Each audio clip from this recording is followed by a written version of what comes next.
Hey everybody, this is DDJ and I am with Tom Pnoid and we're just going to have a casual chat that we're going to upload to our channels and just about whatever comes up. We've been doing a little bit of talking offline. We're going to continue that conversation online. Hey Tom, how you doing?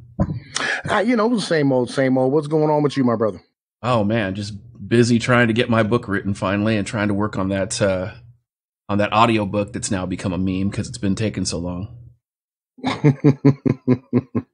Yeah, I hear you. I hear you. What's your new book about? Divorce rape culture. Oh yeah. I know you wrote one, the feminist lie. You writing a second one? Is that the situation? You writing like a whole new one? Or? Yeah, I've got a series of books planned, outlined, I should say, already. And so the second book in the series is about how to survive divorce rape, how to survive false allegations, how to navigate the court system, things that you'd be thinking about. How to parent while you're fighting through this and everybody's coming after you and that kind of thing. And a little bit of, what the situation looks like on a national level. Because I think a lot of people don't really realize how bad it is. Yeah, I hear you. I hear because I have this major issue with individuals who end up, getting divorces and whatnot. And they end up standing here like spoiling the crap out of their kids. You know what I mean? Like it's a major pain in the ass. Hang on 1 second. Apparently, Tom is going to go beat the hell out of his kids now. No, I'm not. I gotta let him know, man. Like, yo, calm down, man. Like, y'all weren't making no noise the whole damn time I'm sitting here waiting and whatnot. All of a sudden, like, I start doing stuff. Now you want to start jibber jabbering. Having conversations. Yeah, that's the child union contract. That's why you need duct tape. I agree. Duct tape, rope and tie him to the fucking radiator and shit. That way at least you can go and get something to drink every once in a while. And there it is. There it is. Parenting 101 with Tom Pnoid. Hell yeah, man. But yeah, anyway, so what did I want to tell you? Man, like nobody's really consistent with their kids when they end up going through a divorce. Like they forget the fact that like you're trying to like make a full grown adult. And instead, like you end up spoiling the shit out of your kids because you want them to like you more than the other parent. And like, that is really a terrible idea. It's making some really awful kids. Like it legitimately is. Well, that's part of it. But the other part of it is the fact that kids need two parents in the home and they do better with mom and dad in the home than they do with mom and dad in separate homes. I agree. And the fact that we allow women to stand here and go, I'm more important than everybody else in my entire family, including the kids and the husband. It doesn't matter. I could have 5 kids and a husband. You know what? I'm the most important person here. And if I'm not happy, I'm fucking leaving. Like, nah, maybe, you know what I'm saying? You should get a hobby or find something to do with your goddamn time rather than sitting there thinking about all the bullshit that's going on inside of you. I also think that if women treated their husbands the way they treat the rest of their family, in other words, that whole you don't throw them away type of thing, husbands wouldn't be considered as disposable, and you would see the divorce rates plummet through the floor. Well, if you cut off welfare as well, that would probably help. Absolutely. Take away the safety net. Individuals tend to stick around a whole lot more. When the state becomes their sugar daddy, that's a problem. Well, they say now, you don't really marry your wife. The government does. It is what it is. The government owns your family when it really comes down to it. That's true. So we were having a conversation offline the other day about thoughts on the national economic situation and kind of how the direction the country's been headed. Talk to me a little bit about what your thoughts are on the possibility of, insurrection, economic disruption, and a possibility of a collapse. Right. I think it's inevitable. No society lasts forever. And the rate at what we're going with our, our deficit and the inability to continue to pay our bills, we're going to end up having a collapse. And we have to make the decision between having whether we care about our culture and our values or whether we care about, being able to pay the bills. And that's really where I see it as, is that's why we're bringing in all these immigrants. And that's why Europe's bringing all these immigrants, because they can't pay for their social programs. And basically they're writing a check now that their grandkids are going to have to pay. And the way things are going, they're not going to have enough grandkids because individuals aren't having any fucking kids. Well, It's funny you mentioned that because I was just reading the other day that in the United States, I think it's by 2030, we're going to have more retired adults than we're going to have kids to take care of them. Well, yeah, and it's also by like 2028, we're not going to have any more Social Security or Medicare. It's going to be, completely fucking bankrupt. So that's kind of where we're at. We don't have enough. We have too many people on the wagon and not enough people pulling at this point. And we have to decide what we need to do. I would agree with that completely. And did you see my video about Social Security? No, I did not. I haven't gone the whole way back through all your stuff. Right. Well, this one is actually a more recent one. But what's interesting, you bring up about Social Security, a lot of people think that the people on Social Security, that the reason that we're losing out is because we have too many people on welfare. But what a lot of people don't realize is that Social Security is being looted to the tune of, $4+ billion every year by child support agencies and child support courts in every county in the country. Oh, I helped you work on that video. Me and you discussed that a whole bunch before that. Yeah. We talked. I saw that one. Yeah. I saw that one there. Yeah, absolutely. And that's something like I've been hollering about for a long time is, this shit that the way that they're funding the fucking child support courts is through Social Security. It's complete and utter fucking bullshit. You know what I mean? Right. And I think that's kind of the point, the point I was talking about when I was talking to a lot of people is like, look, if you don't want your Social Security to go to child support and deadbeat moms, then you need to talk to your politician and let them know, look, you need to cut this cost back. I also think that this idea of, having the welfare state where we're giving welfare to all these other countries and we're not paying our own way, I think that's a problem. Well, I also think it's an issue where we're saying that here and we continue. All right. The reasons why Social Security is broke and Medicare is broke and welfare doesn't work and all these programs are completely defunct and, deficient is because of the fact that we continue to borrow money to fund these programs every year. And when you borrow money to fund these programs, you're basically just printing money out of thin air. And when you print money out of thin air, it devalues it. So it ends up having your goods, in general, end up costing more throughout the economy. And then you end up having to raise the amount of money you have to put out every year. It used to be when Social Security first started, it was like $65 a month was like, the maximum amount that an individual could get. And now it's up to like $1,800 or $2,000 a month. And it's just not feasible to continue. That's why like we have the pension crisis that we have right now. All these things are culminating because of the fact that we printed ourselves into oblivion. And it's, I won't say hyperinflation, but it's legit. It's an inflationary cycle that we have to fix at some point. We have to have that conversation about that. You know what I mean? Right. Well, and I think that when we're talking about the pension crisis, I think that really it's interesting because the cities and the counties and the governments that have the most extreme pension crisis right now, the public pension crisis specifically, are governments run by leftists who want socialism, i.e. communism. Well, I'll be honest. I got to push back on that a little bit. Kentucky's one of the worst. and that is most definitely a red state. You know what I mean? Like, right. But the question is are they actually a red state or are they rhino? You see, because a lot of times when people talk about the red and blue state, they forget the fact that there's a huge group of people wearing that GOP tag that are really rhinos and they're big government and they're all about the conservative social, the conservative social thing. But when it comes to finance, they're very liberal. Well, remotely, like that's kind of it, but it's not really. Kentucky's a red state. It's a red state. Like it's a super red state.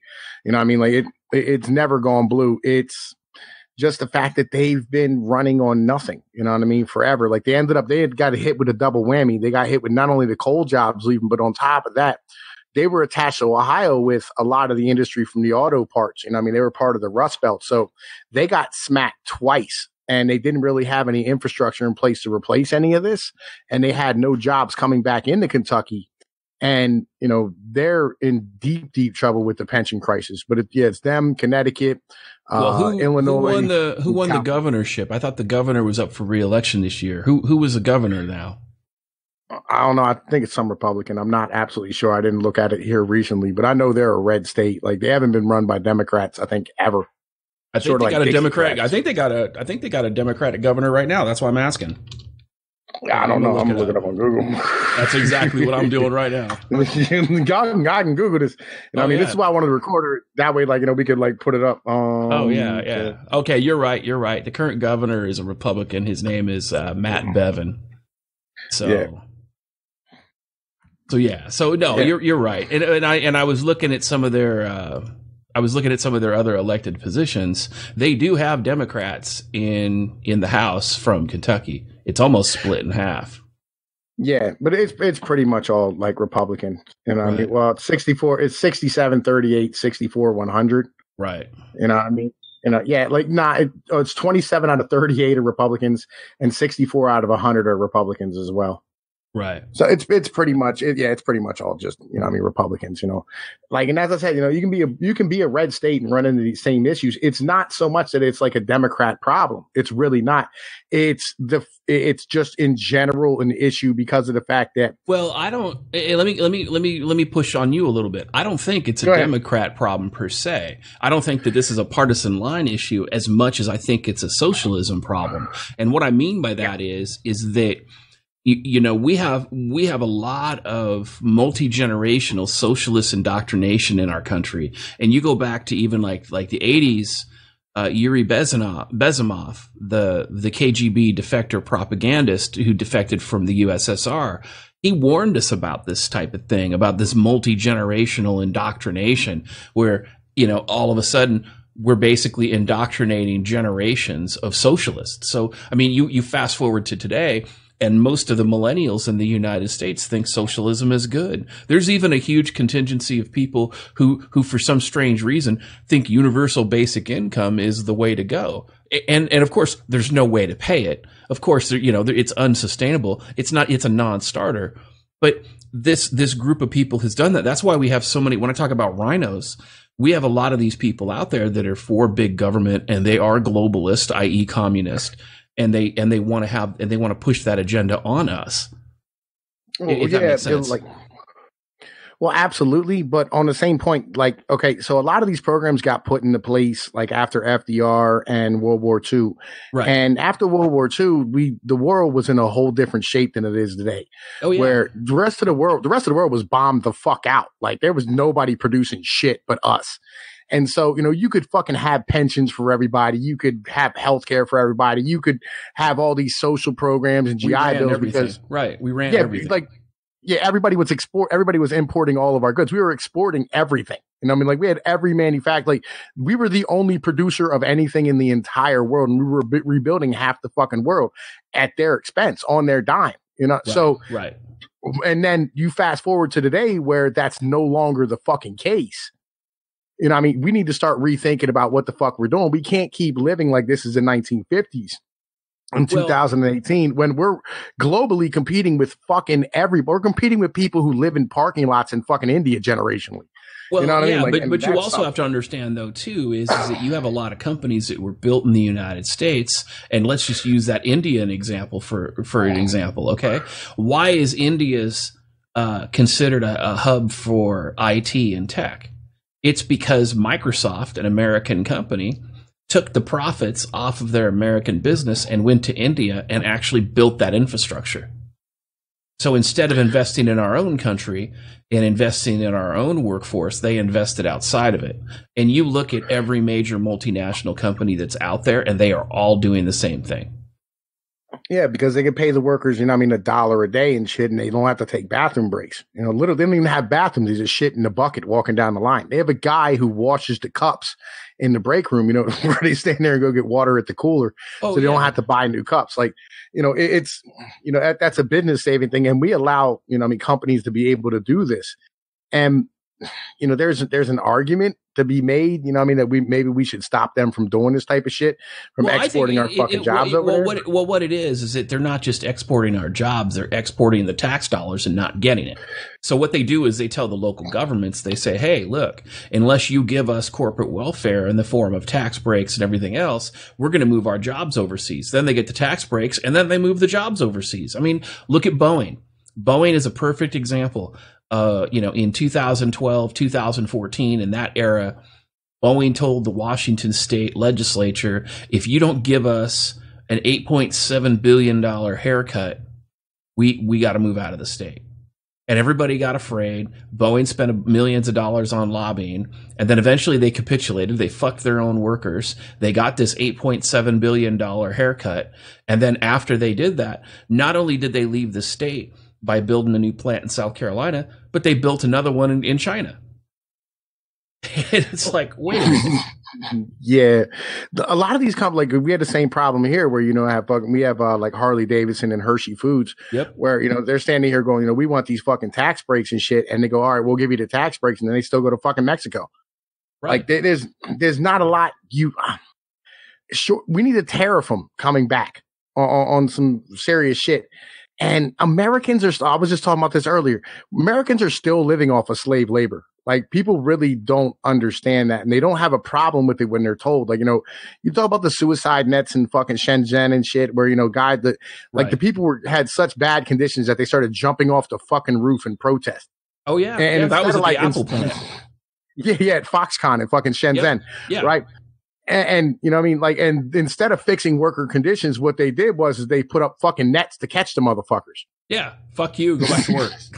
Yeah, it's like, we'll fish you out of the fucking net, pull you in the goddamn window, and then fucking put you back on the line where you belong. Yeah, that was an 8 out of 10 on that jump. Get back to work. Yeah, man, maybe you should do a flip next time, or a loop-de-loop or something. Get that right. And like, maybe we should tariff these fucking guys coming back in. I mean, everybody says, oh, they're American companies. Well, tariff them. No, they're not. See, no, they're not. And anybody who says they are, let me explain something to you. I oppose a welfare state.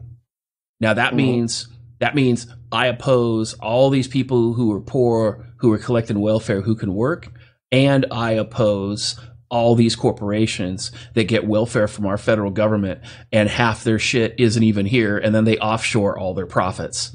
No, it's bullshit. On its best day, it doesn't pass the straight face test. And then they wonder why, our infrastructure, our railroad infrastructure is like 100 years old. Our road infrastructure is half a century old.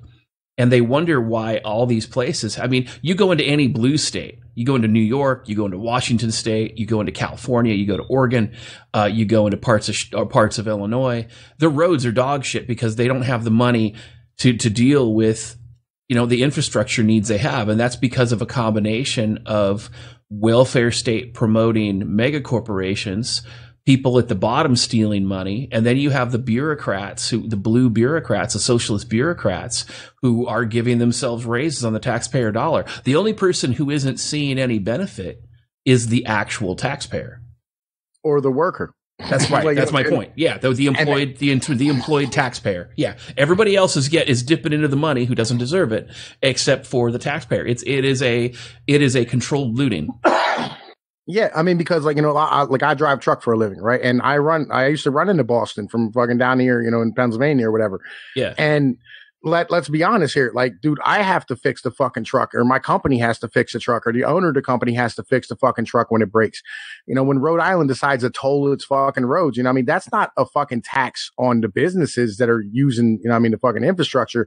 That's just a tax that gets eaten up by, basically independent operators and large corporations. And even the large trucking corporations, they get a massive break and write all that shit the fuck off, where, the regular individuals can't fucking do that. Right. And there's a lot to be said. Like, and they've been doing this for years. They've been passing off fucking work from one group from one employer to the next. Like, for instance, like they talk about, where we're having productivity gains. Well, the reality is they're just pushing it off on a different worker. Right. I mean, it's not really productivity gains. Like, for instance, I go into a place, and instead of like the jockey driver standing here sliding the tandems and taking care of the fucking trailer and doing all type of shit, they just pass it off onto the fucking driver. Right. And they're not giving the driver a raise to do any of this shit, but they're lowering the pay of the motherfucking jockey driver, because they made him a temporary worker. Right. They hire him as a temp from another company and treat him like a piece of office equipment, where they can write him off like a fucking copier. Right. Like, these are all things that individuals have no idea about that fucking they're doing. And on top of that, like, all their fucking computer and shit, like you were telling me how to, like, use the computer or whatever, and I'm damn near illiterate. But I know that every fucking system in most of these fucking places are run on MS-DOS still. They haven't updated since the fucking 70s and 80s. of any of their shit. Sure. Because again, everybody at the top is looting their profits. These companies are not interested in being successful. They're interested in what it looks like on the stock market. And ever since the crash in 2007, the stock market and the financial markets, they're no longer connected to the economy. Like, you look at the stock market and you would think our economy is amazing. Let me give you some fast facts. The United States has a population of approximately 340 million people. Of that population, somewhere between 200 and 220 million are adults, working age adults. Our workforce participation rate, the last time I checked, which is about 3 weeks ago, is approximately 62%. Okay? So that means that if you really want to take a look at our unemployment rate, the real unemployment rate, in other words, the number of people not working, it's 38%. So if 38% of 220 million people aren't working, that's a problem. Now, I have seen numbers, if you want to talk about total population numbers, approximately 100 million people are out of work. I want to ask you about that total population number. Yeah. Because from what I understand, it's only like 310 million. Oh, no, it's more than that. Well, the other 30 million is illegal. Oh, that might be true. That might be true. I'm discussing. Here's the thing: I'm discussing census numbers, and I know that there's a big fight right now of actually talking about like what the actual U.S. Census really is. So I mean that's the piece that a lot of people argue about. And here it is: the estimated population as of November 2018 is 328,953,020. And again, that's not including the illegals that are in that number. And I do know that from what I've seen, we've got somewhere between 10 and 20 million illegals in the United States right now. I honestly do. I think that number is much higher. I think that number might be around like 30 to 40 million. You would think that. You would think that. And that's a reasonable conclusion to come to. But the CIA has done a really good job of regime change. They know how to do it. They've been doing regime change since the 50s. One of the things I read when I was reading one of their handbooks on regime change, do you know what percentage of population that you need to control to change a government? 10%. Exactly. So only 10% of the population. Now, in Sweden, just for those that don't know, Sweden has over 60 no-go zones where migrants control the streets, the police don't go in, Sharia law is enforced, and women have no rights. And remember, Sweden is the first feminist government in the world. Now, Sweden has a migrant population of approximately 8%, and they've lost control of their country. Well, yeah, they've always said it's like 10% of the population was the only individuals who really want a revolution inside of America, but that's really all the fuck it takes. That's right. And I think that and I think we're probably somewhere around 5 to 7 right now. Yeah, it's about comfort. And I mean, eventually, once the TVs turn off, is kind of the situation. Like, once the TVs turn off, that's when shit's gonna hit the goddamn fan. And that's I think that honestly, I think it's gonna pop before that. I don't know. Everybody being really fucking comfortable and having something else to pay attention to is enough that, they're fucking, they're still in control and everything's cool and everybody's able to go and shop and get gas and, do all the stuff that they want to do and, be able to watch their Desperate Housewives of Who Gives a Fuck. Right. But how many people live in the state of California, just as an example? It's I don't really, was it like 40 million? Yeah. California is the most populous state in the union, and it has about 39 million people. Okay, you figure probably 2/3 of that are adults. Yeah. Now, with that said, so 2/3 of you're talking about 20, 25, 30 million, something like that. I'm just shitting out numbers here. I'm not really paying attention. But we'll just say 20 million. Okay, right. Of that 20 million, a large number of those people are Democrats. Now, that's California alone. Now, you think about every blue state that's out there. these people are in perpetual tantrum mode, where they have to be upset no matter what. Everything has to be at drama level 11. These people, sooner or later, what's going to happen is they're going to be radicalized, and they're trying to create their own martyrs so they can radicalize more people. And you look at this, and it's a combination of, the Democratic Party, which has become ridiculously identitarian and progressive. You have Antifa in the streets. You've got illegal gun manufacturing facilities that are being created by the cartels specifically to arm these people with ghost guns. I mean, it's far worse than people think it is. And then let's not even get to the point where we start talking about, the massive rural drug addiction rate being fostered by the cartels. Well, yeah, and I did a video here, I don't know, probably like 6 months ago, and I'm going to redo the video because I did it on my phone originally. But if you look at the places where they've had like a 100% increase in fucking Ritalin usage, right, from 2000 to 2010, or it matches up exactly with the fucking heroin epidemic in the United States. Oh, sure. Because that's what they're doing is it once you get them addicted to one thing and they don't get enough of it, they got to go for everything. Well, it's not just that. Like anybody who takes fucking drugs, you have a certain percentage of them who are going to end up being fucking, are going to abuse it. Yeah. And it basically matches up with the amount of people who are abusing fucking heroin, and so it's kind of like you're never growing. It's kind of the situation. Like they drug you up from when you're a child and you end up not being okay with yourself forever. And then you need something else to fucking numb you away from the world. And like heroin really is a disassociative, which is what a lot of these like Ritalin and fucking Effexor and all these other drugs. Is the same way. Yeah. I mean, even though meth it hits different than Ritalin, like it's an upper, it's not a narcotic like heroin is. It does the same thing when it comes to that piece of it. Absolutely. Yeah. But like that, and that's kind of the situation. I mean, you're drugging them up when they're fucking kids, and once you drug them up when they're fucking kids, they end up being drug addicts as fucking adults. And I've been really wanting to like send out a fucking survey to like a rehab or something to see whether or not I can be able to like see how many of these individuals actually were on fucking prescription medications when they were fucking kids. You know what I mean? But I'm not real sure how to do that and whether or not it's fucking legal. Yeah, they would probably, because anything that has to do with kids is usually going to be confidential, so they're going to have a hard time with that. But I think you might be onto something, and my guess is that you might be able to find, if you look in the right spot, you might be able to find a study that actually talks about that. I've been looking, but they don't want to link that. They don't want to have a conversation about the fact because But the way that you find the indicator is you say how many kids from broken homes end up being drug addicts, and usually those kids were on Ritalin as kids.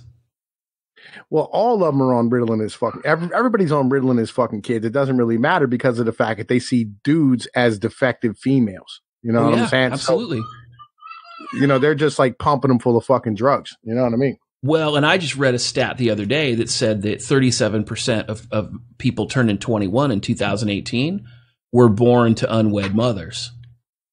Now, when you combine that with the fact that half of the children today who were born to people who are married are children of divorce, now you're talking, at best, 1/3 of the children in the United States who are 21 years old today were born in stable families. Well, yeah, and not only that, like listen, it's fucking bad, like everywhere. Oh, yeah. And I've been trying to I want to legitimately I'm trying to get everybody involved in this. Like I want to include everybody, and because I think the black population is hurt way worse than anybody else by all this fucking bullshit. Because at their rate, they're at 77% of all black kids are born to single fucking moms. Oh yeah, and when you start really looking at it, it's all boils down to fucking welfare and child support. The whole thing. Yeah, but the thing you got to remember though is that the black population was a canary in the coal mine. They were targeted first. So the socialists and the feminists and all the communist people, they targeted the black family first. Did you know that I think it was in the 50s or the 60s, that there were more intact black families than there were Caucasian families on a per capita basis in the United States? Yeah, I do. You know what I mean? Fucking me, believe it or not, you know who Angry Man is? Yeah. He's that red pill coin scammer. Yeah. He used to be No, called no, no, no, Angry MGTOW. no. Angry Man's fucking Valdez. Oh, Fucking okay, okay. shit. I was thinking of Angry Madman. He rebranded himself after I ran him off of YouTube. No, no, no. This is Angry Man. Fucking he's part of like the IG, the Ibmore, the Oh, black okay, fucking okay. whatever. You know what I mean, Yeah, yeah, whatever. yeah. Right. I go over and I get on his shit every once in a while. And I mean, I have, and me and him, because like we both come from the hood. You know, we were both from like very poor fucking inner city areas, whatever. And the story's the same. They went door to door when they closed down the mills back in the 80s and 90s and shit. And fucking told women, look, we'll give you fucking welfare and Section 8 and food stamps and all this shit, but you have to kick the man out of the fucking house. Right. You know what I mean? And this is something that nobody wants to have that conversation about. Well, nobody wants to talk about that. Yeah, and that's an old story. I mean, everybody knows that's what a lot of people did. In fact, when a lot of people, even like the intact relationships, the women would just tell welfare the guy was gone and get welfare, and then they would go after him anyway, and then he would never know about it until he had to back child support about. Yeah, and like, and you look at the whole system as a whole, right? And in particular, like in the hood, like, and go, all right, well, fucking like, oh, yeah, the black people out here selling drugs and all this shit. And I had a conversation at TFM server with a dude last night. Excuse me. And like, we were talking about how fucking, they're like, oh, I would never sell drugs. I would just get a job. I'm like, all right, well, picture yourself like this, right? You're 18 years old. You can't live with your mom no more because she's in Section 8 and fucking you don't have the ability to support yourself. You know what I mean? Fucking like you're 18 years old. You're working for $10 an hour. You end up, you have a girlfriend, whatever. She ends up getting knocked up. She lives in fucking Section 8. You can't live there. You know what I mean? So you end up going on fucking child support. Now you're having half of that $10 an hour fucking job taken in fucking child support from you. Can't support yourself. What the fuck are you going to do? Right. You know what I mean? And this is where hustle. This whole, yeah, exactly. There's no fucking choice. Like you literally go, what are you going to get a better job? You're 18. What better job are you going to get? You know what I mean? Like, what are you going to go to? Like, child support don't excuse you to go to school. You know what I mean? You can't be like, oh, I'm going to school. You know what I mean? Like, I can't pay. They don't give a fuck. You'll still rack up the bill and end up in jail. They don't care. You know what I mean? And that was like that video I did recently too, where that black man got shot in the back by the police because he was running from them, because he had a suspended license, because they criminalized him, because he owed child support. Exactly. He grew up. He had no criminal record at all. He was doing what he needed to do. He had a really good job. He had a kid with a woman. They broke up, and then he got on child support, and he ended up losing the best job he ever had. He lost it because of child support, because they put him in jail for like 2 weeks, and he'd been in and out of jail because child support. And then he's like, I got to make money. So he they even interviewed his brother, and his brother said, yeah, he gave up. He said, what are you going to do? You got to hustle. You got to put food on the table. There's not a choice. You know what I mean? No. You got to buy diapers. You have to pay. You have to survive. Like you're going to survive. There's nothing else left for you. And I've done it. Fucking, I'm not going to lie. I fucking did it. I went and I fucking, I learned the metric system. It's just how the hell shit operates. That's it. Fucking, and like these are conversations like feminism and fucking gynocentrism have legitimately ruined this motherfucking nation as a whole. I agree. And like that's like we were talking about like conspiracy theories and things of this nature. Oh yeah. You know what I mean? Yep. Right. And like I got away from a lot of them once I found out this fact. Just because it makes way more sense when you add in gynocentrism and feminism. Like it just makes like everything kind of like locks together and go, oh, it's not a conspiracy theory. These people are just retarded. You know what I mean? And they're not thinking properly. Like fucking they don't understand, like they're being told and being indoctrinated in these fucking schools with all this bullshit because the teacher and the professor who were teaching them got taught this shit as well. And so like it's just been passed down since it fucking began that, women are fucking oppressed and all this fucking nonsense. And they just continue to perpetuate their own fucking bullshit. Oh, excuse me. Go ahead. Right. You know what I mean? And like that's where I got away from the conspiracy theory shit. I couldn't like you can't support it anymore if it's something that it doesn't make any sense anymore. You know what I mean? Well, like, I think the only thing that I would say is this: I did dig into that conspiracy theory for a minute, and obviously working in family court, you get to see the feminist machine up close and personal. But I read the Communist Manifesto just a few months ago. Right. And it was interesting to see how the Communist Manifesto dovetails everything feminism and Antifa and all them are trying to do. And interestingly enough, and this was something I didn't expect, the Communist Manifesto also kind of goes hand in hand with a lot of what pro-Sharia law people are saying. What do you mean? Well, like for them, they say that, there's a certain group of people that think that that particular religion is a conqueror's religion, where you basically, if you don't follow the religion, you're the infidel, and therefore it's okay to murder you, it's okay to victimize you, it's okay to do all these other things because you're the infidel. It basically, you should be killed. And the Communist Manifesto pretty much says the same thing. And they pretty much say, you don't switch the government up by just, voting new people in office. You have to have a violent revolution, and you have to kill people, and you have to foment a situation where the government becomes so unstable that you can just run in and seize power. And it's interesting because you see how Antifa is doing things. Like if you step back and you don't just look at Berkeley, and you don't just look at Portland, and you don't just look at, was it Charleston or Charlesville or whatever it was with the guy that got attacked. Charlottesville, right. If you don't just look at those as individual things and you look at them as part of a system, it's the game plan. And then if you take a look at, investigative journalism, like the Veritas Project or Project Veritas, and you listen to these undercover tapes of these politicians that are like, show up with a feminist shirt on and instigate these people. Go get into an argument with somebody with a MAGA hat. Go start these things. I mean, it's November 2018. I think Breitbart has a story that they published in the first part of 2018 about how many political crimes against Trump supporters they can rack up. And I think they're up to 700 or 800 right now. Now, the reason that that's important is because there's another term for political violence that more accurately describes it. It's called terrorism. Terrorism, in its own most basic term, is political violence. And so this idea of these leftists, these feminists, these socialists, these communists, these globalists, call them what you want. The names are interchangeable. But when you look at these individuals and these organizations fomenting this violence and fomenting these things, it's absolutely ridiculous. Let me give you another example. The migrant riot over the weekend, where the 500 rioters rushed the San Ysidro port through the water, trying to force their way and invade the country, right? Well, when the news got a hold of it, it turns out they got a picture of this woman and these two children getting tear gassed.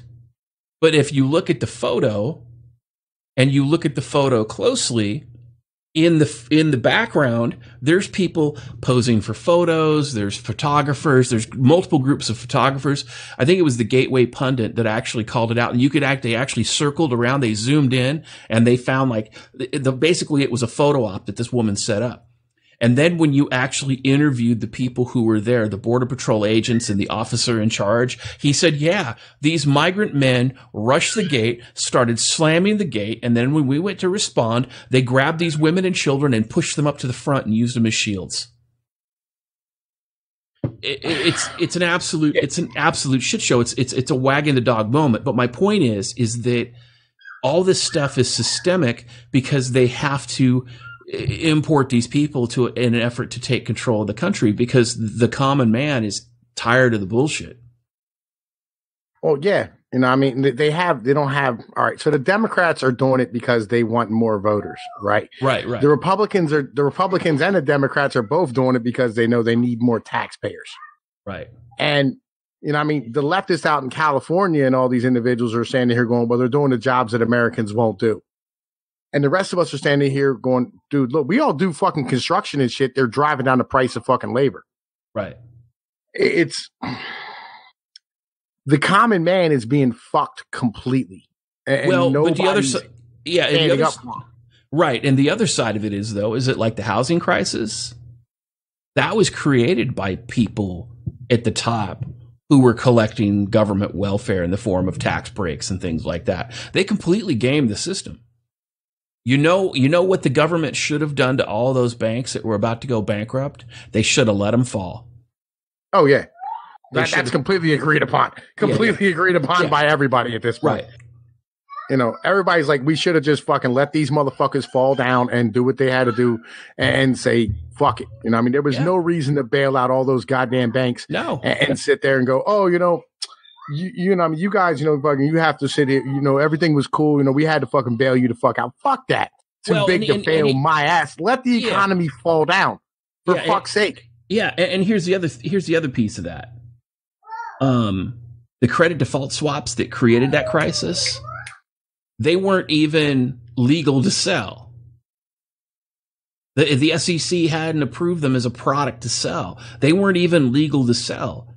There was it was an illegal product to begin with. Nobody wants to talk about that. Nobody wants to talk about how these people swindled most of these people. The credit default swap thing, it was a complete and utter fraud.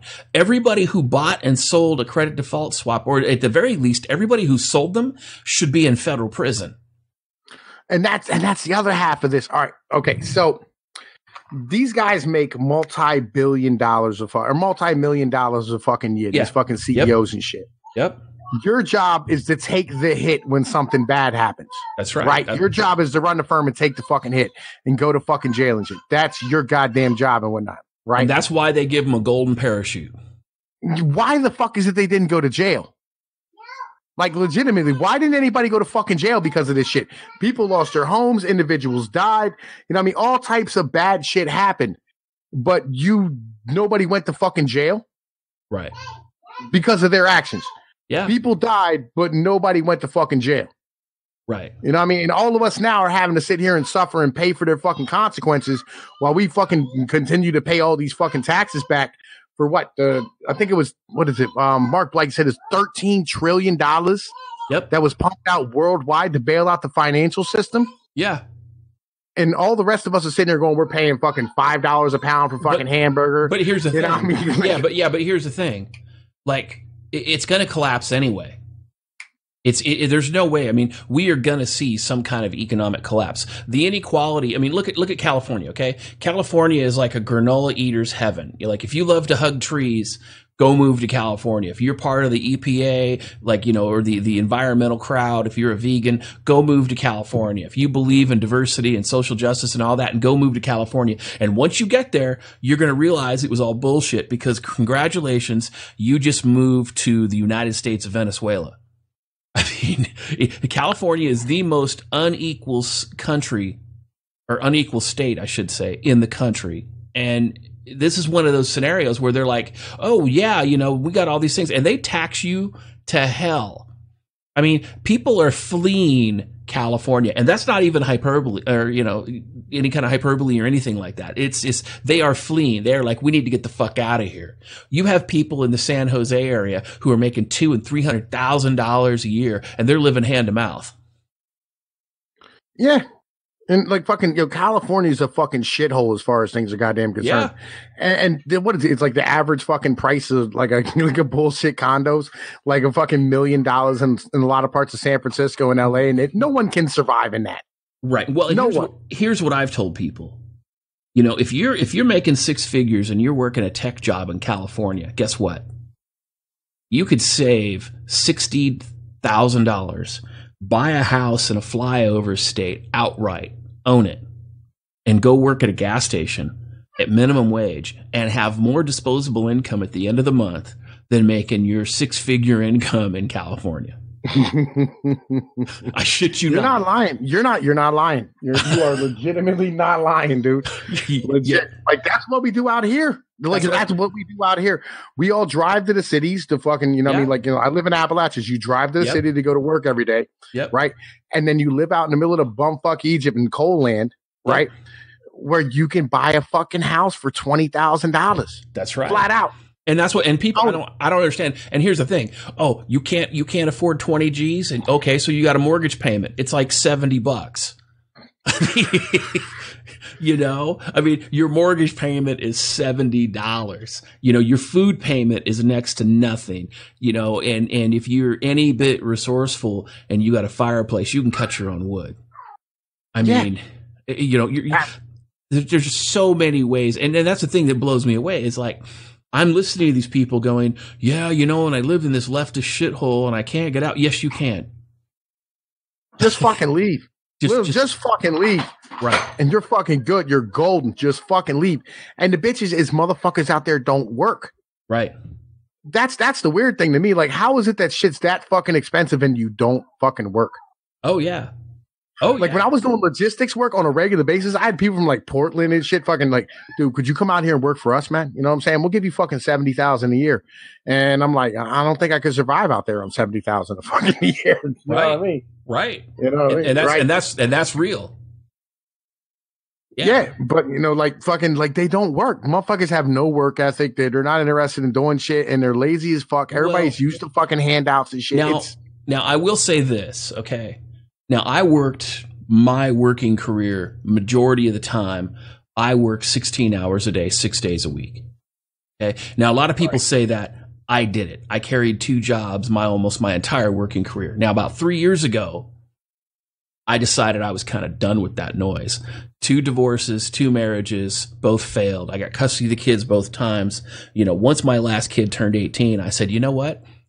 I'm not working myself into the ground anymore. I'm going to go to some place where, like, I don't need to think about this shit. So, you know, here's the thing. You know, I don't live in Washington State anymore. And I haven't lived in Washington State for a minute. And my bills are nothing. Compared to what I was paying before, my bills are nothing. I set my own schedule. I'm self-employed. I've got my own gig going outside my YouTube channel. I got my own gig going outside my book. I got multiple streams of income coming in, and I'm chilling like a villain.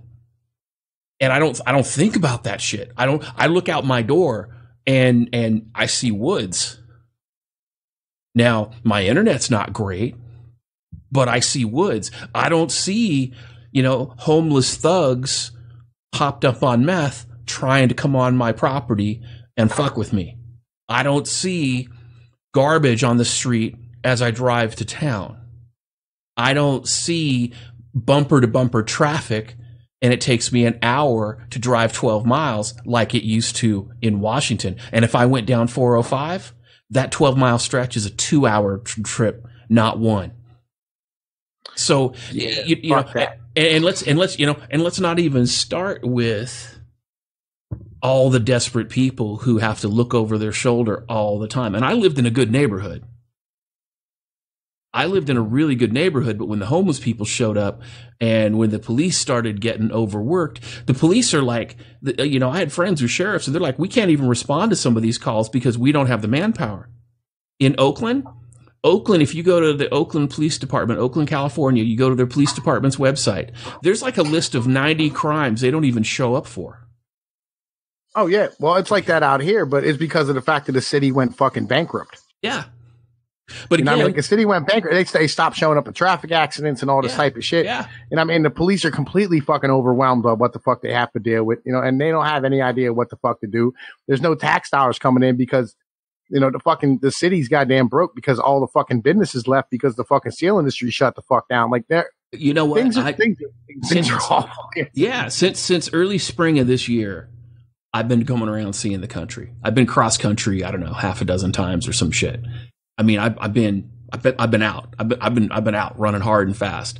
And it's funny because like I look at these states like Arkansas and Mississippi and Missouri and even parts of Tennessee and, you know, Kentucky and West Virginia and South Carolina, North Carolina, you know, and all these other fucking little places out here, right? And I see all this shit that's out here and it's like the roads are fine. The infrastructure's fine. The people are paying their taxes. They're going to work. They're doing their thing. Now, are there drug addicts out here? Sure. Are there, you know, in these small towns? Absolutely there are. But they fuck around. People will shoot them. They understand this. They understand this. They understand that, look, you get out of your lane and either A, you get back in your lane, or B, you turn into fertilizer. Well, yeah, we have like here in this state, we have what's known as the castle doctrine. I mean, the police will tell you, like, if you shoot somebody who came on your property, just drag them on the porch. Yeah. I mean, and I'll tell you what, I've looked at property out in Pennsylvania, and your shit's out there it's at the right price. It is. It's fucking beautiful. Yeah. Like, this is the most beautiful goddamn state in the union, and I'm not playing in any way, shape. No, it's gorgeous. I've been through Pennsylvania a couple times. I know. And that's the thing. It's funny. Is like in a place like Pennsylvania, you can live in Pennsylvania as a single man for $24,000 a year and be just fine, have a disposable income, and be able to save for retirement. Yeah. You're fucking fine. I mean, just don't get caught up with the fucking horse. I mean, like, that's the real big thing. Don't get caught up with the horse. That's motherfucking important. You know what I'm saying? Just don't have no fucking kids, because they all want to have fucking kids. Every last goddamn one of them are looking for a fucking kid. Get snipped. Get snipped and then lie about it. Well, there's not a lot of help. I'll be honest with you, there's not a lot of help. There's no welfare out here for you. I mean, if you're a male, and in particular if you're white, there's no help for you whatsoever. Like, you ain't getting no assistance. Nobody's gonna give you shit. Yes, there's lots of work. Yeah, in every state that I drove through, because I drove through all these states. I'll tell you what, every state is hiring truck drivers. Every state is hiring laborers. I mean, I found a place in rural Oklahoma where they were hiring, and this is, again, not near the city, in rural Oklahoma, they were starting people at $13 an hour. And probably the cost of living out there, you could find a decent place with all your bills, including food, would probably charge you $1,500 a month. So $13 an hour is about $2,000 a month. So you'd have enough money and then some, and be okay. Yeah. I'm going to tell you what, out here in the coal regions, Walmart and Wegmans and all these places, they put in all these fucking warehouses. They're paying $18 an hour to their fucking forklift drivers and regular fucking order selectors and shit. Oh shit, I know how to drive a forklift. Right. It's $18 an hour. There's shit tons of fucking little bullshit towns around there you can live in. Yeah. I call them the white ghettos. Right. Yeah. You know what I'm saying? Like, it's like fucking, it looks like the hood, but it's all white people. Yeah. It's fucking beautiful. There's creeks and fucking rivers and streams and lakes. Oh my God. Yeah. Like I said, I've driven. Yeah. I've driven through there, and you guys got some beautiful rivers and creeks and historical areas and places. It's fucking amazing. To hunt. Oh yeah. And like the apocalypse comes, not like I covered a video today, fucking about the collapse, because we were talking about it last night, TFM fucking server. I mean, like, you fucking collapse comes to, you're already in the mountains. Like, the fuck you worried about? You are good. You are golden. You know what I'm saying? Just fucking walk into the mountains. You're home. You're fine. Yeah. Well, and that's the other thing too, that a lot of people don't realize, is that these small towns, they've known each other for generations. So if a collapse shows up, these people are already an intentional community. I mean, not much is going to change other than, hey, there's no lights. Okay, I guess we use candles. Or, hey, I'm out of this. Okay, you borrow that and just do this for me instead. I mean, these small towns, they're going to survive in a way that these big cities can't. And anybody who comes in who's a stranger is probably going to get shot in the face. Yeah, absolutely. Absolutely. And not only that, like, it's one of these places where, man, listen, I derailed my train of thought completely. I'll be honest with you. You had one F-bomb too many. Yeah, it did. It disappeared. It was gone. I was like, fuck, man. Damn it. Where the hell did it go? There it is. But the gun culture out here is amazing. Like, legitimately, like, I can walk out back of my house where I live at right now and go about 200 yards into the woods, and you can go out there and just shoot off your weapon.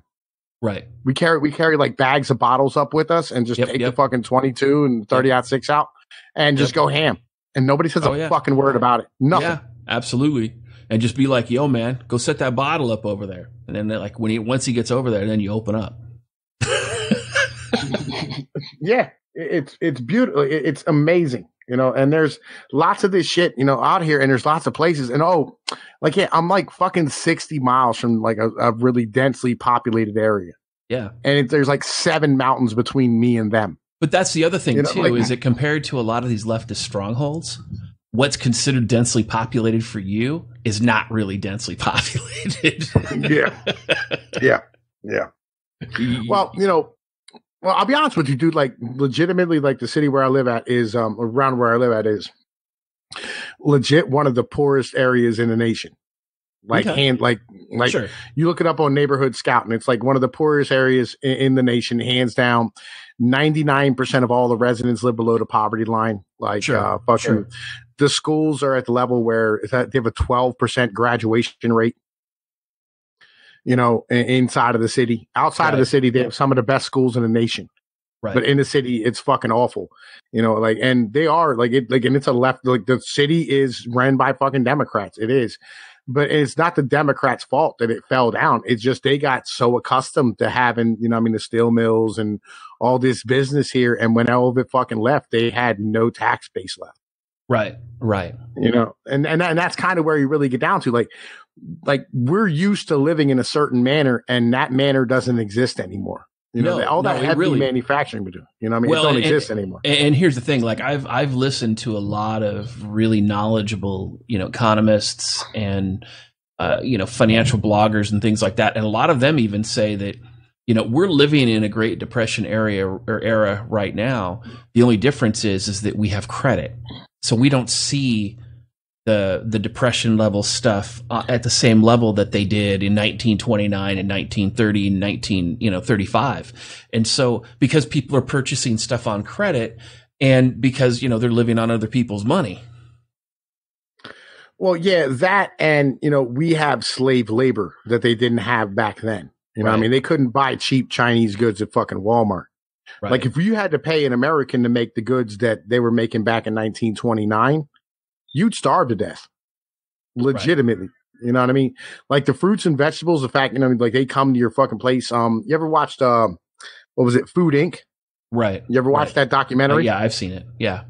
And you remember how they were showing how, like, they used to be like, the black dudes were out here fucking, gathering up chickens or working at Smithfield or wherever, where they made the fucking pork and all that type of shit.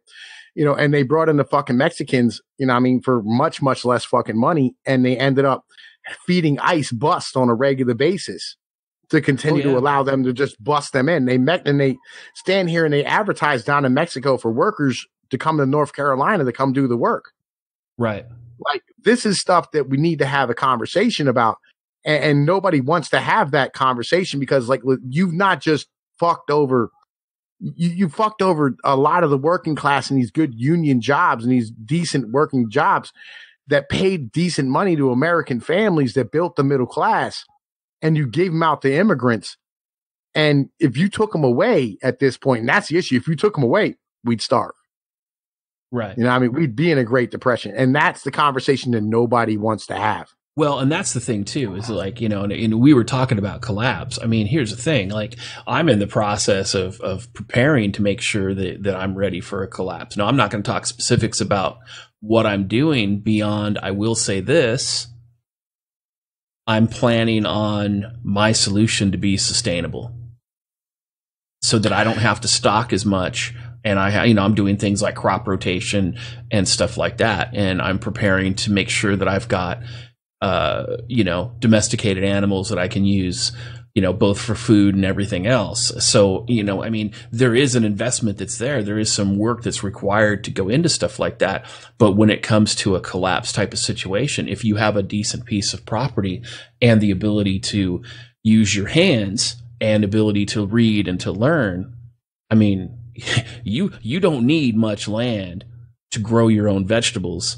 And you could put up a small chicken coop or a small rabbit coop, and now you've got, eggs and meat, and you don't need to worry about, a lot of those things. And then if you stock up on multivitamins as well, because any collapse that happens is probably going to be temporary. And once order's reestablished, you're going to be fine all the way through that. Everybody else around you might be fucked, but you're going to be okay. Well, let me take this two ways. One is I never think that the rugged individual is going to survive in the collapse. Right. You're going to need other people. Right. And let me say that to my viewers. Yeah. You're going to need other people. Like have family, have somebody around to help. All right. Because if you're charged by like 5 or 6 people by yourself, you're fucked. You know what I mean? Like I should definitely say this. I'm not alone. Yeah. You know, you need people around you to help you out. I'm the only one you hear talking, but trust me, I am not alone. And if you walk on my property and I'm the only one you see, that's because the other guys have already seen you. So, yeah, I'm just saying you need a team. All right. Oh, you know, yeah, don't do this by yourself. Like the guys in TFM server were talking about doing it by themselves. No, that's right. Yeah. Don't do that. Don't be by yourself. Be out here with a group of individuals. You need a squad. You know what I mean? I don't care. Like, MGTOW goes out the window at that point. All right. No. You see, that's where people fuck up. See, that's where people make the mistake of MGTOW. People conflate this idea, and even MGTOW do it, and it's hilarious. People make this mistake that walking away from marriage means walking away from everybody. And that's the dumbest shit I've ever heard in my entire life. Humans are social animals. You know what happens when you go by yourself for too long? I can tell you, read the studies of what happens to men in solitary confinement. I did a video recently about don't socially isolate yourself. We have too many people in the MGTOW community that think that they can fucking Rambo this shit out because they fucking played an N64 game. Like, let me tell y'all like this. All right, y'all know Billy Badass. I am Billy Badass, legitimately. Like, you know, like I'm a tough guy. I've been to jail, knocked individuals out, shot people. I've been shot. You know what I'm saying? Like, yo, I've done all these things. Believe me. All right. It is not as easy as you think it is. No. All right. It is nowhere near it. And anybody can catch you slipping. And if they catch you slipping, you are done. That's why you need a team. You're going to have to sleep at some point. Yep.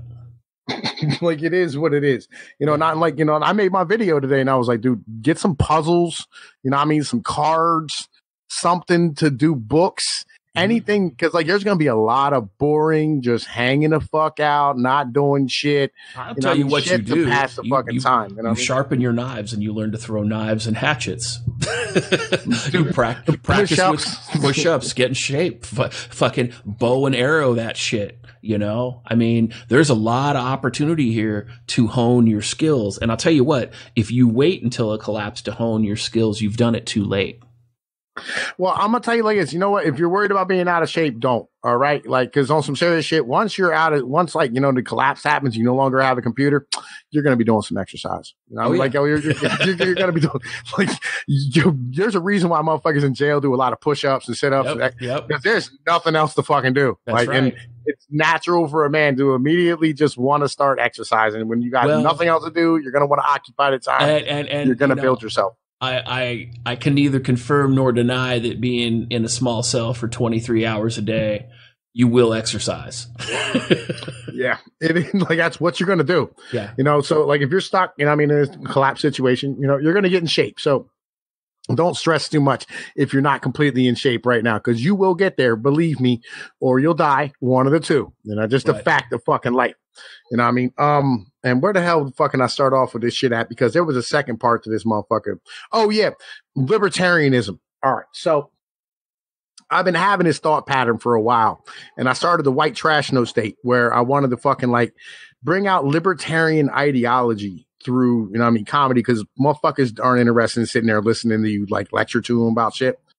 And they want a spoonful of sugar to make the medicine go down.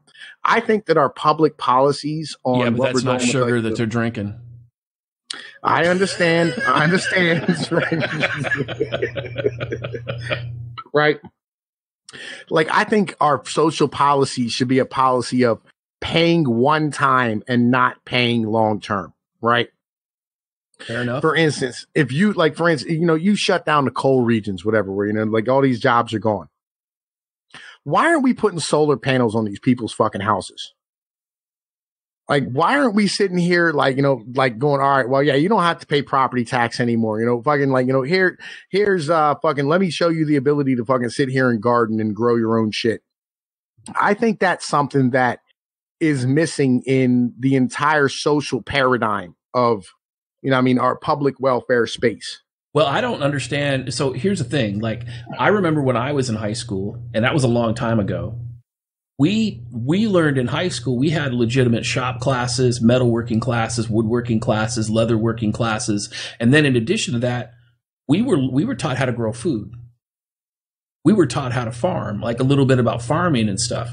And so I think that when it comes to our educational system, I think we absolutely need to learn how to do that again. Because I think that, again, you know, even if you live on a quarter acre of property, you know, that's enough property to basically feed a family of 4 or the majority of your vegetables for a year. You can cut your vegetable costs, you know, any kind of vegetable costs that you have, you can cut those costs down to like 25% or 20% or less because you have this basically food source in your yard.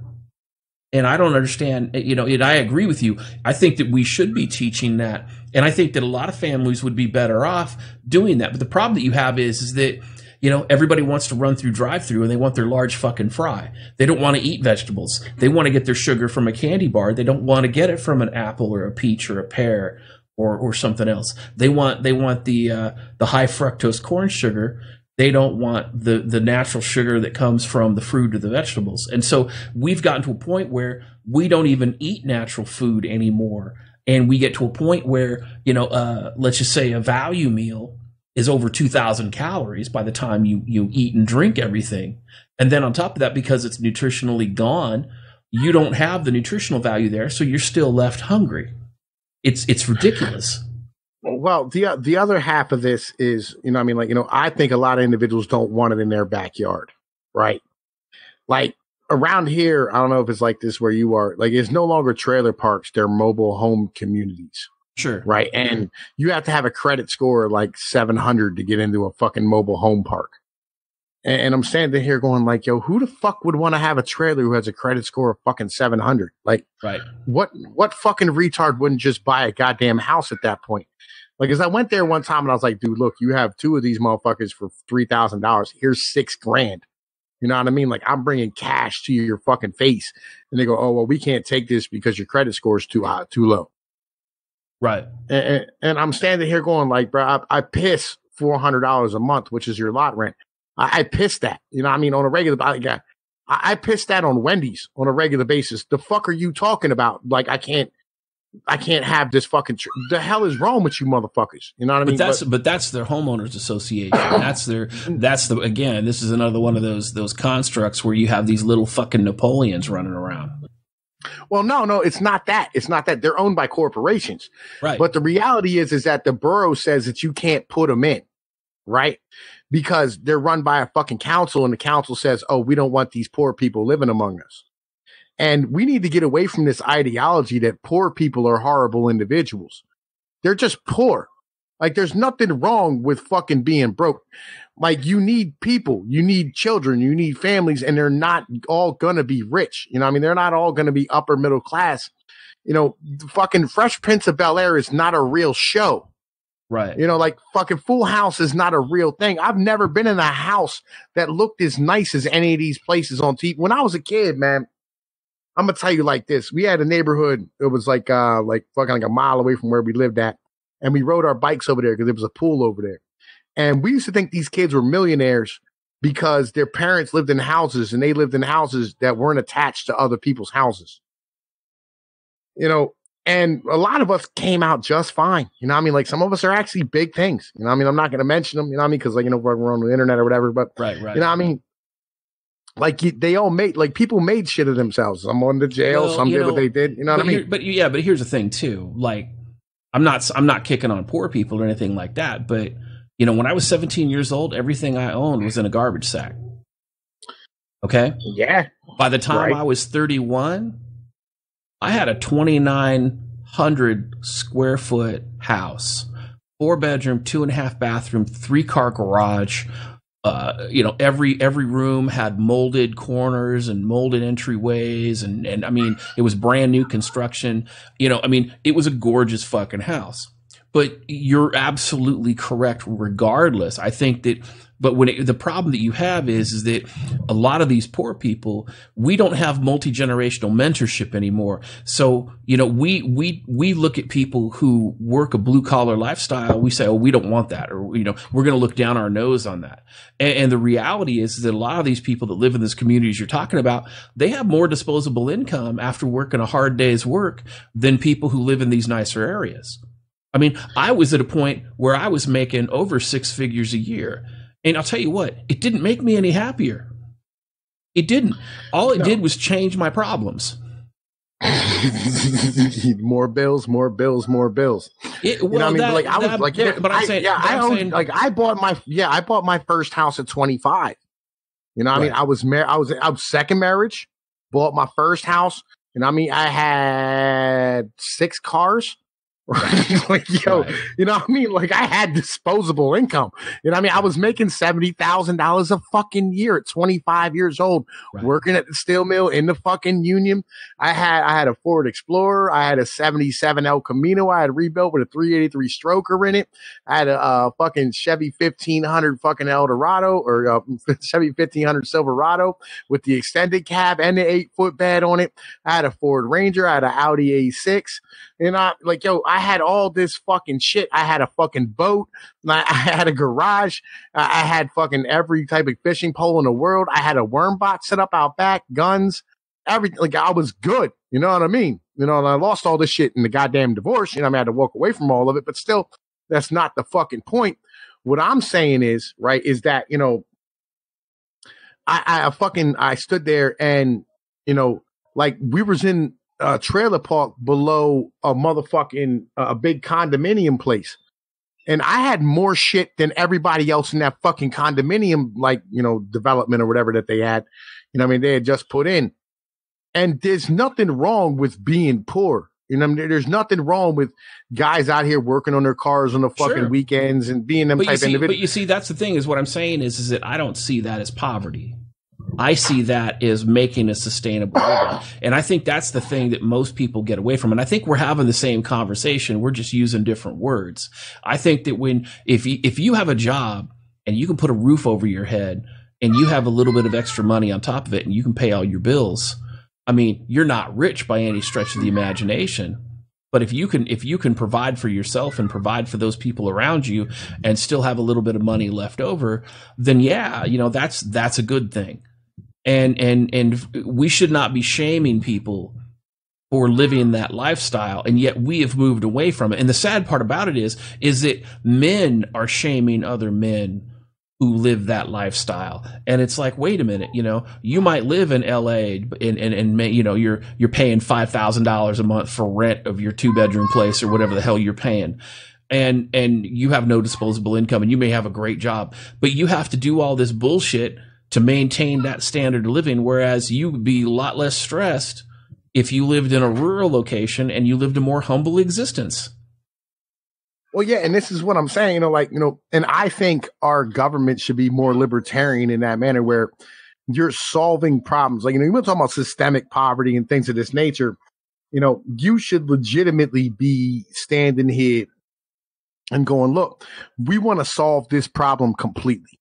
We want to take these bills off these individuals' heads because we know that it's good for the nation if we do so, right? So that we're not continually paying for these programs every goddamn year. Because eventually you'll get to the point where, like, all right, you have all these individuals who, like, because when the soldiers came back from World War II, they had all these GI bills and shit. And it was down in Soho in New York. And Levittown and shit. And now some of those areas are some of the richest areas in the fucking nation. Right. And it's not a bad thing for the government to go, all right, well, fucking you fucked up, whatever, you need fucking help. Here, let me help you long term. Let me take this bill off your fucking head. And by the way, I think we need to we need to abolish real estate taxes nationwide. Like, cause that makes no sense to me whatsoever. Like, why my grandmother has a house that my grandfather built back in the 1950s or 60s, and it's been paid off since the 1970s or 80s, and she's still paying $7,000 a year in real estate taxes. Right. Makes absolutely no fucking sense to me whatsoever.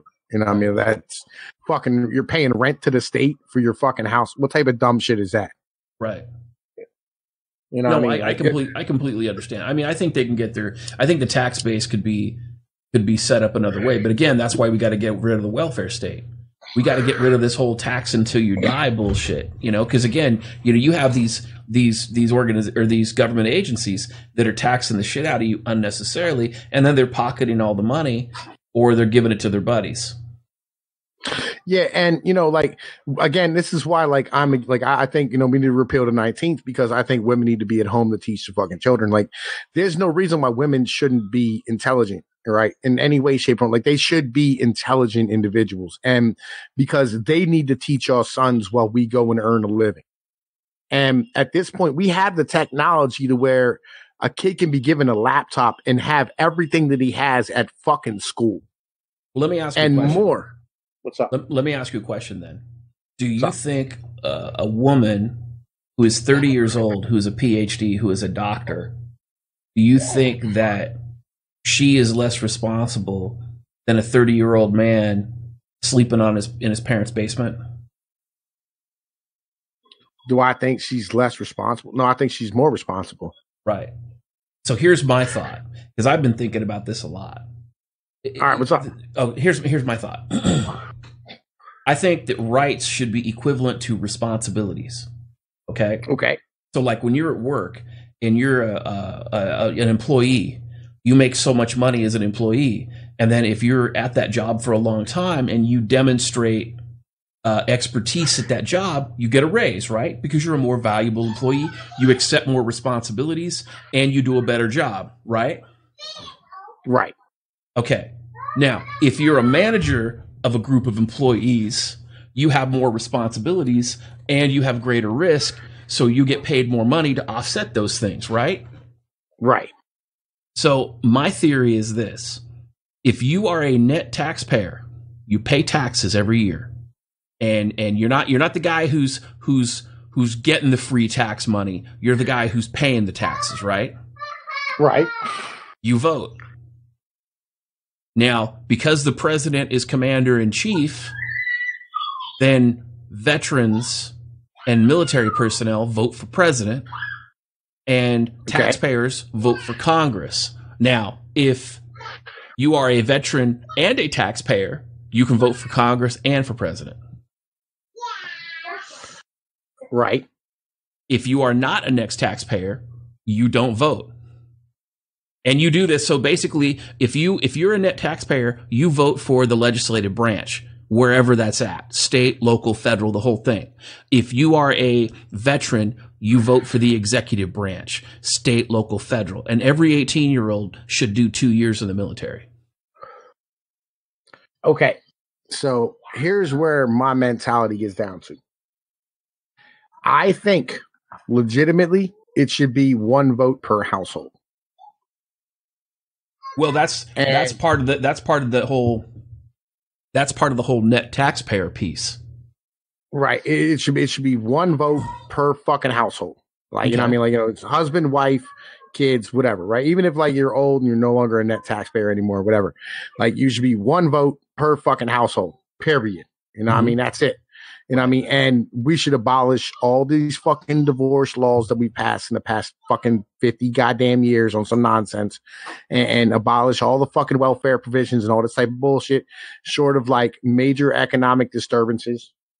Like, cause you don't really need a fucking universal basic income, which is fucking retarded, right? You don't need this shit if you can set up the proper type of government programs to be able to fund these things. Well, I think that anything, like even if they did have some kind of welfare program, not saying they should or shouldn't, but if they did have some kind of welfare program, they should set it up as a loan. It shouldn't be a loan that you pay back. No, I'm talking about if somebody wants to go to college, right? Right. They have to set it up as a loan, and your college degree has to be a degree that's going to get you a job. Like, if you think that you're going to go get a gender studies degree, fuck you. There is no industry in the world that supports a gender studies degree. If you think that you're going to get a music degree and yet you got no provision to, join a band or to do music as a profession, then no, you don't get that degree. You get degrees based on economic need in your state. I agree. I think we should fund what we need. I'm fully behind that ideology. Like, we need doctors, fund doctors. We need engineers, we fund engineers. That should be how colleges should work. Like fucking, and then it's just like the health profession. Like, I don't understand like why the fuck, like, oh man, we can't fucking have any, we don't have any doctors, we need somebody help. Just fucking buy some goddamn doctor's offices. No. The reason that they don't have doctors is because the American Medical Association limits how many people can go to school to be a doctor. Well, it's remotely that. Like it's it's absolutely that. I actually researched the medical profession. It is absolutely that. In fact, nurses, it's even worse. We have a national shortage of nurses, and the primary reason we have the national shortage of nurses is because the fucking nursing schools are limited in size. They won't expand the nursing schools because they want to keep the wages high. The nursing profession they're upset about it. Well, all right. It's remote. Okay, there's all right. There's a portion of that, right? But the other half is that doctors aren't making money once they get the fuck out, right? Like running a local practice doctor's office is a massive undertaking, and with all the fucking bullshit malpractice insurance and all the stuff that goes with that, it turns it into this fucking monstrosity of a thing. Like for instance, dentists are a major problem. And by the way, dentists, your teeth are part of your body. And I mean, look, anybody out there who doesn't know that, you should probably know that teeth are part of your fucking body, right? It's something that you should probably get taken care of. The average dentist graduates fucking college, and before he fucking touches his first goddamn tooth is $750,000 in fucking debt. Oh yeah. I mean, that's some shit that we need to have a conversation about. As I said, it's remotely that, but there's a whole lot of other shit that go into it. Like my doctor went out of business. Why did my doctor go out of business? Because fucking Obamacare came through and put him the fuck out of business. Right. Said he had to see patients that he couldn't make any fucking money on. But I think that part of that though too is that once you reduce the influence of the welfare state and you influence the free money bullshit that's going on, and I say welfare state, I'm talking about the people who are poor who could work and don't because their thumb is up their ass, and the people who are rich who are getting tax subsidies to move their companies overseas. You get rid of those subsidies and you're going to watch your college bills go way the fuck down. Well, that, and like the welfare state in general, it incentivizes you not to work. That's right. Like if you're getting $50,000 a year worth of fucking benefits and they'll take it away from you for getting a fucking $8 an hour fucking job, that's a problem. Oh, I agree. You know what I mean? Like no, I agree. And I've talked to people on welfare and they're like, yeah, I would go get that job and I really want to work, but I'm getting more money on welfare. So why would I do that? Like I would lose, no, it's more like I would lose my house. I would lose fucking my food stamps. I wouldn't be able to support my fucking kids. I'd starve to death. These are all conversations that need to be had. And on top of that, fucking maybe we should, make individuals responsible for what comes in and out of their body. I think that's an important thing. We should paternity test every fucking kid who comes out. Well, I think that's part of it, but I also think the other part of it is instead of food stamps, people should be getting food boxes. You want to stop the obesity problem, you want to stop the health issues, then we need to start focusing on health. And I think that, if you got a food box that had, healthy food in it as opposed to, boxed Oreos and shit and, 2 liters of soda, then, these people would understand that they would at least be healthier and they wouldn't have to worry about, being 450 fucking pounds and 5'3". Well, they're going away from that. Legitimately, they're going away from that. Recently they tried to fucking ban fucking food stamp recipients from getting lobster and steak. Good. Right? Well, no, it's not good, right? Because believe it or not, lobster and steak is really fucking good for you. These are good foods to buy. As far as lean meats are concerned. So is chicken breast. For a female, but not so much for a male. All that estrogen inside of there is really not good for any type of male who's fucking eating it. If you're feeding it to a boy kid, it's not really good. And like that's cool, right? But I want to be able to have that conversation. Go, all right, well, yeah, let's fucking talk about what you can buy on fucking food stamps, and let's get away from the fucking cereals and the fucking tasty cakes and all this type of shit that people buy and shit. The junk food. Yeah. Yeah, the junk food's fucking terrible, and the fucking sodas and all that type. Like, that should not be allowed to be bought with fucking food stamps. I'm behind that ideology. Legitimately, I'm behind that ideology. I agree that there's many things in our country that are systemically broken, and I think that as far as that goes, you and I agree on that. Obviously we're two different people. We're gonna have two different solutions on stuff, but I think that you're absolutely right. I also think that when we were talking about this before, I do think some kind of economic collapse is coming, and it's kind of slow rolling down the hill. And I do think that people need to focus on being more self-sustaining, in addition to, making sure they're making enough money to pay for what they need. They need to be self-sustaining. They need to learn how to grow their own food. They need to learn how to, harvest their own meat and those types of things, maybe learn how to hunt and fish and those types of things, so that they can survive if something happens. Because I've asked people sometimes to say, look, if the power went out in your area for 2 weeks, what would you do? Yeah, I'd be good. Yeah, I would be good. I'm fine. Like, the charcoal grill still works. You know what I mean? I'm fine. Like, I can go cut down wood and I can cook all the meat in my freezer and shit. Yeah. And then worst comes to worst, I can get into the mountains. I got fucking guns and shit. I can go kill deer. It's not a major deal to me. Right. But most people don't know what they would do. I mean, look at Hurricane Katrina. Look at those 2 hurricanes that were down in the Southeast recently. Look at the huge fucking wildfire in California. There was a guy in California. It was funny. Everybody evacuated this place called Paradise. They evacuated. And this guy was like, nah, fuck y'all. I'm staying. So he fought the fire himself. He beat the fire back from his yard. And then after he beat the fire back, he already had canned food and everything set up. And they already had an internal network of his neighbors. And they were running each other food and running each other, and taking trips down the road and taking care of each other, because he already had his little intentional community set up. And they were fine. As I said, you need a group.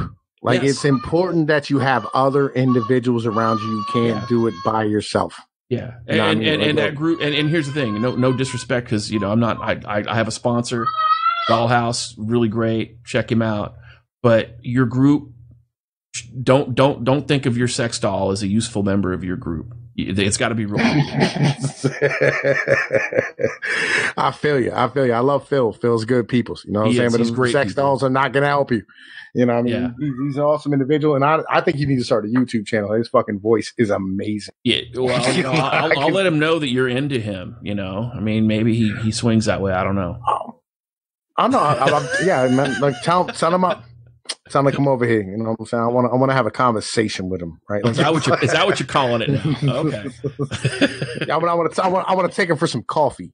Oh yeah. A little cream in your coffee. Okay. There you go. A little cream in my coffee. Yeah, that's the situation. Well, Tom, it's been great talking with you, but I got stuff to do, and it sounds like your kids broke out of the duct tape. They fucking did this. I swear to God, man, my 2-year-old, she's awesome. She's the cutest little girl in the whole goddamn world. Legitimately, I love her to death. But anyway, man, dude, I've been waiting forever to get you over here on my channel and have a conversation. I know you're busy tomorrow and stuff, and I'm usually I do stuff Thursdays, Saturdays, and I get the Church of Jesus Christ is not a bitch made nigga on Sundays. You know what I mean? Tell your fans come check me out. I'm most definitely have my fans come check you out. You're an awesome individual, and I love having conversations with you. You know what I mean? And like, legit, dude, we should do this like more often, because I enjoy like having somebody who's intelligent to talk to. Most of the times, I spend, just ranting about sharks raping people and shit in SeaWorld. Right. Well, that shit needs to be discussed. That's I know they have gangbangers shooting them over on the beaches in fucking California. Yeah, I believe it. Well, I'll tell you what. Yeah, I'll put links to yours when I put this up on my end. I'll put links to your channel as well and send my people over. Yeah, I'm gonna do the same for you. All right, my brother. It's appreciated. Thank you, sir. All right, later. Later.